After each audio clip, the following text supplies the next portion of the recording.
Continuamos aquí en la sintonía de Radio Popular Herri Ratia en ese tiempo de Egunon Vizcaya, y hoy con nosotros está Iker Casanova, que es portavoz en Juntas Generales de Vizcaya de Euskal Herria Bildu. Iker, ¿qué tal? Pues muy bien, Egunon. Egunon. Bueno, estamos aquí observando con cierta perplejidad lo que sucede en Estados Unidos, porque no damos crédito, ¿eh? Casi se puede decir que una victoria, pues sí, o un retorno de Donald Trump a la Casa Blanca puede producirse. Sí, lo más grave y desconcertante hasta cierto punto es que ya no se trata de una cuestión de diferencia ideológica, ¿no? Porque había un momento en la política estadounidense donde podías tener pues dos bandos ideológicamente enfrentados, pero al menos compartían un cierto espacio de racionalidad, porque el mal o la mala política también puede ser racional, ¿no? Y bueno, puede venir a la cabeza pues la época de Ronald Reagan, ¿no? Pero ahí había una coherencia y había un plan, ¿no? Aquí estamos un poco sorprendidos y desconcertados sobre un futuro ciertamente impredecible, porque no solo la irracionalidad que forma parte de nuestras vidas y a veces es positiva, sino la antirrazón, es decir, la negación de la evidencia objetiva, pues ha ganado, ¿no? Y la gente ha dado la espalda, ya digo, no solo a determinados proyectos políticos, sino al hecho de reconocer la realidad fáctica tal y como es. Y eso nos hace adentrar en un camino incógnito, inexplorado y ciertamente muy peligroso, ¿no? Porque al final llegará la frustración. Y a lo largo de la historia se nos ha demostrado que todos los sistemas fascistas y ultraderechas que se hacen con el poder y que ofertan solucionar los problemas de la gente en base a soluciones falsas, en base a chivos expiatorios, a base de esa irracionalidad, pues al final terminan colapsando porque son incapaces de cumplir sus promesas, porque no hay una base de sentido común ahí debajo, ¿no? Y por tanto, bueno, asisten a una situación complicada, que además no es específica de Estados Unidos. Creo que estamos en un momento histórico realmente sin precedentes en nuestras etapas vitales. Estamos asistiendo al final de varios ciclos de diferente duración, al final del ciclo del nuevo orden mundial y de la globalización neoliberal, pero también a un ciclo más largo, que es el de la hegemonía global occidental, que estamos hablando de un ciclo que se empieza en la Edad Media, en el año 1500, ese momento de hegemonía del pensamiento, la economía y militar también de Occidente está desapareciendo y ya casi poniéndonos más trascendentes y viendo algunos ámbitos de revolución científica como la inteligencia artificial, pues casi un ciclo todavía aún más largo de la humanidad como la única inteligencia presente sobre la faz de la Tierra, pues también está empezando a cambiar, ¿no? Porque la tecnología nos presenta unos retos que son absolutamente difíciles de concebir, de entender en cuanto a su alcance, ¿no? Por eso es un momento interesante, pero también peligroso, que nos obliga a estrujar las neuronas y a trabajar si queremos que estas transformaciones no nos pasen por encima, ¿no? A las mayorías, que es lo que muchas veces pasa. Sí, bueno, transformaciones que muchas veces son inevitables, pero luego depende quién las dirija. Efectivamente, porque lo que yo creo que ha sido una de las claves de la victoria de Trump en Estados Unidos es que se ha articulado un debate en el cual se confrontaba un futuro ideal más o menos imposible y más o menos cruel o irrespetuoso con ciertos derechos de las personas contra un presente que la gente constata que es insatisfactorio, ¿no? Y yo creo que la izquierda no puede hacer una bandera de la conservación del statu quo, porque la gente está frustrada y decepcionada con el statu quo, y el debate se tiene que plantear entre dos futuros posibles, no entre lo que hay y un futuro imaginario que la ultraderecha genera, ¿no? La izquierda tiene que ser capaz también de imaginar un futuro y tiene que hacerlo con unos componentes éticos que la derecha no lo hace: realismo, solidaridad, pero un futuro distinto. El status quo como oferta política en estos momentos es un proyecto que yo creo que está... Sí, pero Iker, pero me da la sensación de que este discurso ya lo he escuchado antes, es decir, que la izquierda tiene un reto permanente, está como una especie de incapacidad de abordarlo, y es más, lo que sí hemos visto en los últimos años es un florecimiento de la ultraderecha, de sus mensajes populistas, y que están calando en la propia sociedad. Sí, no. Ahora ya no hay vergüenza. No, efectivamente, ya no hay pudor, se han liberado de algunas formas, expresiones y actividades y discursos que estaban, digamos, marginados y que podían existir de una forma más o menos oculta, pero que ahora han adquirido carta de legitimidad y se están prestigiando, ¿no? Es verdad que también en el ámbito de la comunicación la extrema derecha está arrollando porque está presentando una batalla que nadie más está presentando, en el sentido de que ha adoptado nuevas fórmulas comunicativas que son muy eficientes y en las cuales prácticamente ejerce monopolio, ¿no? No es casualidad que Elon Musk se haya comprado Twitter, ¿no? Y aparezca el hombre más rico del mundo como un defensor de los trabajadores, ¿no? Es que ese es el tipo de paradojas y que probablemente esté incluido dentro del propio gobierno de Donald Trump si consigue hacer la victoria. Evidentemente, y yo creo, además, siempre he dicho en privado que me parece el aspirante a la sucesión claro y creo que tiene esas intenciones, ¿no? Pero el problema, ya digo, no es su política fiscal o su política económica con la que se puede discrepar, es que instala buena parte de su discurso sobre realidades que son objetivamente falsas, ¿no? Yo me gustaría ver una mesa en la que se junte Elon Musk, por ejemplo, que tiene una empresa de viajes espaciales con terraplanistas, porque ese es el batiburrillo que está rodeando a Trump, ¿no? Gente que la Tierra es plana, gente que cree que cambian el clima con aviones, uno que realmente se cree todas las conspiraciones, otro que sabe efectivamente que la Tierra es redonda porque lanza cohetes y necesita tener esos datos, y digamos, hablaba antes de la irracionalidad, ¿no? Y de la antirrazón. Porque ya digo, irracional puede ser hasta el amor, y puede haber un momento en el que estemos cansados de realidades y queremos soñar o queremos tener un punto de vivir de forma, un punto de irracionalidad. Pero esto es antirracionalidad porque va en contra de lo que objetiva y científicamente está demostrado, ¿no? Y esto es preocupante. Bueno, qué lejos estamos de esa política. Bueno, eso mismo decíamos cuando empezaron a prohibir fumar en todos los sitios en Estados Unidos. He dicho en Vizcaya, por lo menos. Estamos lejos, pero la verdad es que Estados Unidos suele ser... como suele decir, el canario de la mina, un canario bien grande, pero es la señal de alarma, y lo que pasa allí, tarde o temprano termina por llegar aquí. Sí, los contagia, sí. Y más vale estar precavidos. Es verdad, como tú dices, que afortunadamente aquí en este país tenemos otro tipo de consensos que yo creo que son bastante sólidos, pero incluso así es una situación complicada porque podríamos llegar a convertir en una especie de isla de valores en un mundo muy, muy transformado, ¿no? Y eso tampoco tiene mucho recorrido.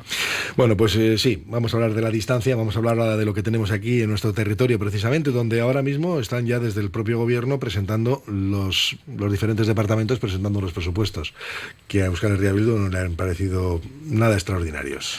No, y precisamente, bueno, pues me viene bien para hilar una cosa con la otra, ¿no? Cuando estamos hablando de un mundo en transformación y que los cambios son tan vertiginosos que es difícil prever en qué dirección va, tenemos en Vizcaya un gobierno que de forma explícita, y yo creo que es el único en nuestro entorno, ha levantado la bandera del continuismo como leitmotiv de su legislatura, ¿no? De hecho, nosotros vamos a continuar los proyectos de etapas anteriores.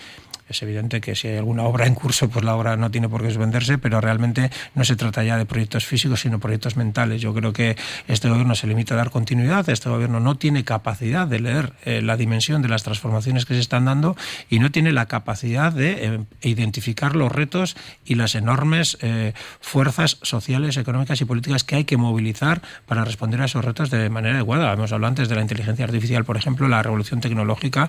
Ahora hay un terremoto en el mundo de la automoción, por ejemplo, porque están transformando la forma de producir y los lugares donde se produce.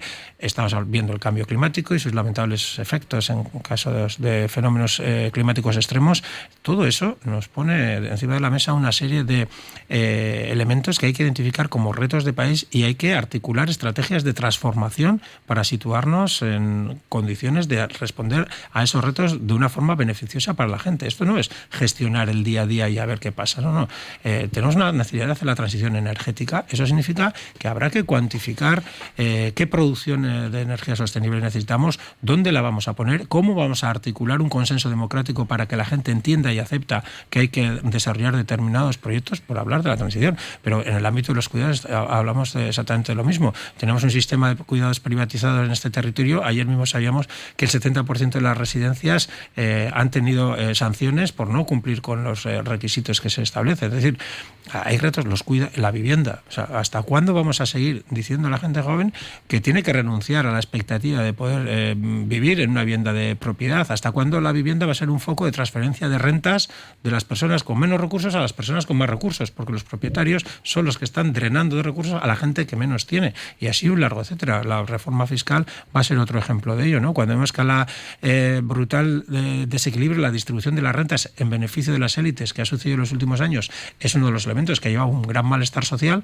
¿Qué política fiscal vamos a hacer para que sea más redistributiva y para que le dé a las personas una mayor igualdad y al mismo tiempo dote a las administraciones públicas de los recursos necesarios para afrontar estos retos de los que hablaba, que necesitan financiación de forma satisfactoria? Bueno, todo eso no lo vemos. Lo que vemos es una gestión ordinaria del día a día, como si no pasara nada, y yo creo que estamos en un momento extraordinario que requiere otros enfoques, ¿no? Bueno, como ha tocado varios palos...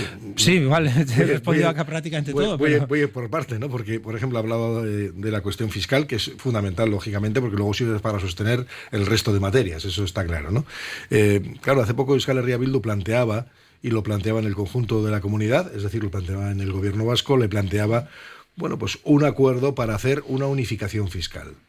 ¿Realmente creen que se va a poder hacer una unificación fiscal en Euskadi cuando aquí se ha funcionado como reinos de taifas? Bueno, la unificación fiscal, yo no creo que el máximo obstáculo sea ese. Que haya una cierta coherencia y armonización es algo que incluso ellos mismos, los partidos que sustentan los gobiernos de las 3 diputaciones y el gobierno vasco, que son los dos mismos, el PNV y el PSOE, ellos mismos hablan de que haya una armonización, más o menos que haya una estructura fiscal similar, es decir, que si en un sitio se paga por algo, en el otro territorio también. Otra cosa es que puede haber juego con los porcentajes, como pasa, por ejemplo, con el impuesto de patrimonio, que existe en los 3 territorios, pero que en Vizcaya es algo más bajo, ¿no? Yo no creo que el caballo de batalla sea la armonización. Yo creo que el caballo de batalla es el contenido real de la reforma fiscal, es decir, aquí partimos de 2 premisas distintas. El gobierno vasco y los gobiernos forales lo que dicen es que el sistema actual ha funcionado y que necesita una revisión, una actualización para hacer frente a realidades que han ido surgiendo, como por ejemplo la problemática de la vivienda, el tema de ecología, de fiscalía verde. Es decir, ha funcionado bien, hemos recaudado lo suficiente y ahora tenemos que hacer ajustes. Por nuestra parte hay una premisa que es completamente distinta. No hemos recaudado todo lo que necesitábamos, hay necesidades mucho mayores que los recursos que se recaudan actualmente están en disposición de satisfacer y por tanto hay que hacer una reforma fiscal en profundidad y hay que buscar nuevas vías de ingresos fundamentalmente o básicamente a partir de aquellos sectores sociales que pueden afrontar una mayor carga fiscal, que no son ni los pobres ni son las clases medias, son las empresas con beneficios y las clases altas, que son las que en los últimos tiempos han tenido un mayor beneficio fiscal hasta el punto que se tributa menos por lo que tú ganas en una inversión en bolsa que por lo que tú ganas con tu salario. Las rentas del capital tributan menos que las del trabajo y hasta el punto en que las empresas pagan un porcentaje menor de sus beneficios en forma de impuesto de sociedades que lo que paga un trabajador en forma de IRPF. Es decir, una empresa paga menos impuestos que un trabajador y eso es inconcebible para que luego todos esos dineros vayan en forma de dividendos y muchas veces a alimentar burbujas especulativas, fondos de inversión, etcétera, etcétera. Por tanto, la cuestión no es tanto si vamos a tener un sistema fiscal similar a los 3 territorios, sino si ese sistema va a incrementar la base recaudatoria de una forma satisfactoria y en base a aquellos sectores sociales que tienen mayor disponibilidad de recursos, o se va a mantener el déficit estructural que supone el sistema fiscal actual. Y yo creo que el gobierno actual apuesta por esta segunda vía. Sí, pero bueno, voy a coger una parte de lo que acaba de mencionar y precisamente lo voy a hilar a cuestiones que también vienen del gobierno central, cuando se imponen un impuesto, por ejemplo, ¿no?, a los beneficios empresariales, que aquí se ha asumido o se va a asumir, sobre todo en algunos sectores, en el financiero, no en el empresarial. Pero claro, aquí se hablaba de que es que si apretamos a las grandes empresas, y algunas tenemos aquí, que contribuyen notablemente a que tengamos ingresos por ejemplo, en las arcas forales, pues que pueden poner en cuestión las inversiones o pueden incluso, bueno, pues dejar en el aire su permanencia, su estancia. Obviamente es un tema que es delicado y precisamente esa adulteración de alguna forma de los pactos fiscales que se ha venido dando no solo aquí, sino en el mundo en los últimos años, está basada precisamente en esa fluidez de los capitales, ¿no?, que siempre emigran o amenazan con emigrar a zonas donde haya una fiscalidad menor. Por tanto, esto es un reto que hay que afrontar de forma colectiva. Desde luego, los ingresos o los niveles de impuestos que deberían asumir este tipo de empresas en una situación ideal son en la práctica son imposibles de desarrollar, precisamente por lo que contemplabas. Lo que hay que hacer es decir, bueno, yo exploro los mínimos o me conformo con los mínimos o exploro los máximos, ¿no? Porque este país tiene mucho que aportar a las empresas también, sobre todo somos un país de tradición industrial. No es fácil generar industria donde no la hay porque necesita un ecosistema complejo que empieza desde los centros de formación profesional hasta las redes de infraestructuras o las redes de suministradores. Entonces nosotros tenemos una base industrial, nosotros podamos aportar una trabajadores cualificados, bien formados y una serie de sinergias que hagan cómodo y interesante a las empresas estar aquí. Nosotros somos favorables de ello, pero a cambio también de una reciprocidad en el ámbito fiscal adecuada y proporcional. Y ahí es donde se puede elegir, como decía, buscar los mínimos y mirar una fiscalidad más tipo Ayuso, o se pueden buscar los máximos, una fiscalidad tipo Dinamarca, ¿no? Y ese es el problema. O sea, así hemos, digamos, simplificando la cuestión, así hemos formulado el dilema que tenemos en estos momentos. ¿Vamos a mirar a Ayuso o vamos a mirar a Dinamarca? Porque Dinamarca y la mayoría de Europa tiene una presión fiscal mucho más alta que la que tenemos en el Estado español y particularmente en el País Vasco, y sin embargo en muchos sitios son capaces de tener un sistema no solo de servicios públicos, sino también de economía, no solo a nuestro nivel, sino mucho más avanzado. Por eso hablamos de Dinamarca. ¿Vamos a intentar ir en esa dirección o vamos a intentar ir en la dirección de Ayuso, que también es pan para hoy y hambre para mañana? Porque eso de atraer recursos de otros sitios no es generar recursos, y al final es una competencia entre territorios de a ver quién atrae la residencia de los patrimonios o la residencia fiscal de las empresas. Eso no genera riqueza, la traslada y al final termina llevando a un empobrecimiento colectivo. Sí, bueno, hablaba precisamente de la base de la tradición industrial que tenemos, pero sí es cierto que últimamente va en retroceso, y no solamente eso, sino que muchas de nuestras compañías acaban al final en manos de grandes multinacionales y al final no acabamos más que siendo una especie de casilla en una hoja de Excel. Bueno, yo recuerdo, yo me acuerdo que he estado en el Parlamento durante 9 años llevando en nombre de Euskal Herria Bildu las cuestiones relacionadas con la política industrial y de todos estos debates que estás comentando, ¿no? Cuando nosotros decíamos al gobierno que qué pasaba, qué iba a pasar con Gamesa, que eso no era una fusión, que era una absorción, porque Siemens era más grande, y nos decían que no pasaba nada, ¿no? Yo creo que el caso más paradigmático es el de Euskaltel, ¿no? Que yo ya te digo que he hablado bastante de estos temas y llegué a un momento en uno de los discursos a citar el nombre de la rosa, que cuando termina diciendo todo lo que queda de una rosa es un nombre, pues yo también dije todo lo que queda de Euskaltel es un nombre, porque ya ha dejado de ser una empresa, ahora es una marca de un conglomerado gigante que a su vez después de eso se lo volvió a comer otro conglomerado más gigante. Muchas marcas, y entonces, bueno, pues al final resulta que es una marca comercial, lo que fue una empresa tractora que se generó con dinero público, con función de servicio público, pues se ha convertido en eso precisamente por la ideología neoliberal con la que se han gestionado todas estas cuestiones. Ahora, después de 10 años de hablar de un fondo de inversión, parece que han activado pequeñas inversiones. Llevamos años pidiendo un fondo de inversión que precisamente permita la entrada de capital público, tal y como pedimos también en Euskaltel, en empresas estratégicas, y evite que se diluyan en conglomerados mayores. No por una cuestión de patrimonializar o de sentimentalismo, sino porque luego llega la hora de la toma de decisiones, y la toma de decisiones se va a tomar en buena medida en función de dónde esté el centro de decisión, y no tiene la misma sensibilidad para con un país o para con una fábrica en particular, un grupo que está sentado allí mismo, que una multinacional que no sabe ni dónde tiene una fábrica, que va a cerrar Mecaner en Urduliz y que no sabe dónde está Urduliz, ¿no? Yo creo que ha habido una falta de política industrial. Ese es uno de los ámbitos. Otro es el de la I+D, donde no se ha invertido de forma adecuada. Es un tema que para el común de los ciudadanos probablemente le suene a chino esto de la I+D, o le suena algo muy bonito pero que no se entienda en profundidad. Pero el futuro de nuestro modelo, no solo industrial, sino económico y social, depende de ser capaces de inyectar capital tecnológico en lo que hacemos, porque no podemos hacer las cosas muy baratitas, no podemos hacer con mano de obra muy barata, no podemos hacer productos de baja calidad, porque eso hay millones de países del mundo que lo hacen. Tenemos que tener un sistema muy desarrollado, y eso pasa por una buena inversión en I+D, pasa porque nuestra universidad sea un motivo de orgullo. Aquí hablamos mucho del Atleti, de la Real, ¿no? pero ¿cuándo vamos a sacar pecho como país? ¿Cuándo vamos a poder sacar pecho como país? ¿O cuándo vamos a decir que debemos sacar pecho como país de tener, por ejemplo, una universidad puntera a nivel mundial, con lo que eso supone a nivel de inversión? Yo creo que hay mucho trabajo por hacer, y que de la misma forma que retenemos todavía un cierto potencial industrial que nos permite tener un nivel de vida mayor que en el entorno del Estado español, hay que ser muy conscientes de que eso también está amenazado y que necesitamos estrategias muy claras y muy activas para fortalecer nuestro tejido industrial y productivo. ¿Y eso considera que no existen en estos momentos en Vizcaya, por lo menos? Yo creo que ha habido un liberalismo de manual en este país, en el ámbito de la política industrial, y yo, bueno, me ha tocado en esos años en el Parlamento convivir con Arantxa Tapia, a la que respeto mucho y que es una persona que siempre ha sido muy correcta y educada en todos los debates, pero que era una liberal de libro, y ella lo que pensaba es que el tejido productivo se autoorganiza según las reglas del mercado y punto pelota, y que si viene una empresa a comprar otra, pues que la compre y ya está, y que su papel es ayudar a las empresas, y siempre ya decía, yo ofrezco el apoyo del gobierno a que si vais a invertir en I+D, a apoyaros, o programas de renovación, a apoyaros. Pero una empresa tiene como función ganar dinero. Un gobierno tiene como función diseñar una política industrial y a veces no son coincidentes, a veces sí y a veces no. Y a una empresa, por ejemplo, del sector del acero no le toca estructurar el sector del acero vasco y decir si aquí vamos a hacer acero, si lo vamos a hacer con estas calidades. No, eso alguien tiene que tener una visión global de la política económica y hablar con los agentes, porque lógicamente estamos hablando de empresas privadas y liderar procesos, ¿no? Si tales empresas se tienen que fusionar, si tenemos un sector vasco de comunicaciones potente e independiente, si tenemos un sector del acero, tenemos potencia, por ejemplo, en el ámbito de los trenes, autobuses eléctricos, si todo eso tiene que reorganizarse.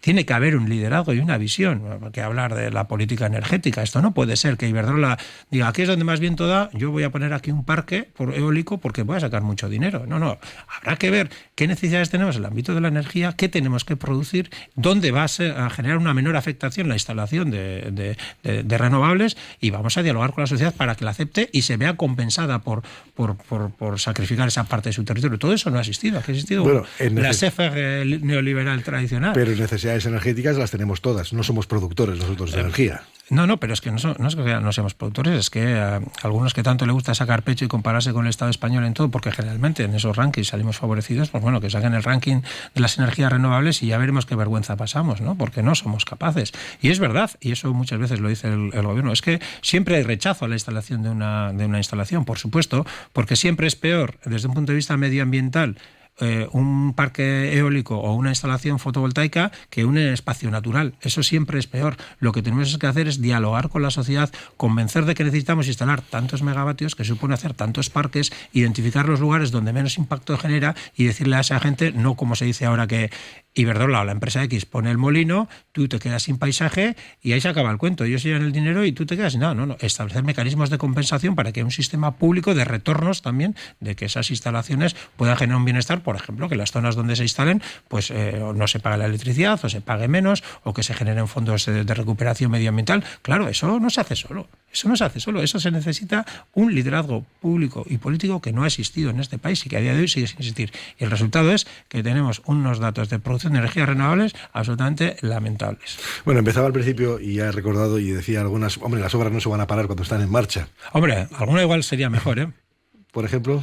Pues tenemos el tren de alta velocidad para que los empresarios vayan a Madrid. ¿Y qué hacemos con todo el dinero enterrado entonces? Ahí habría que sacar las cuentas de qué nos sale más caro, porque a veces una huida hacia adelante, decimos, como he gastado 2.000 millones, voy a gastar 3.000 más. Nosotros desde el principio lo que hablamos es de mejorar la interconectividad del país, mejorar la vertebración del país con otros sistemas de trenes más sofisticados y más de recorridos internos, ¿no? Creo que está en hora y media de aquí a Donosti, más o menos, el tren ahora. Claro, pero ¿y cuánto vas a tardar en el tren de alta velocidad? ¿Tú vives en la estación de Abando? Si vives en la estación de Abando, igual vas a tardar 40 minutos. Y si vas a la estación de Donosti, que no sé dónde va a entrar, en Loyola, pero si yo tengo que salir de Baracaldo, o si tengo que salir, ya no te cuento, de Durango y venir a Baracaldo, o si tengo que salir de Balmaseda, pues al final esa media hora que te ahorras, no te la ahorras, ¿no? El tren de alta velocidad no está funcionando como un elemento vertebrador interno, está funcionando para otro tipo de distancia, está para conectarnos con Madrid. Y va a utilizarse por los ejecutivos y para que las cuadrillas vayan a ver el Rey León de vez en cuando a Madrid. Es verdad que se va a generar ese turismo tontorrón de fin de semana que, pues ¿qué hago? Como tengo el tren del televisión, pero en términos económicos va a ser un desastre. Y el problema es que, hablando de cambio climático, sacar coches de la carretera significa, porque todos somos conscientes de que los coches fundamentalmente se mueven los días de labor, significa tener alternativas de transporte público eficientes y baratas.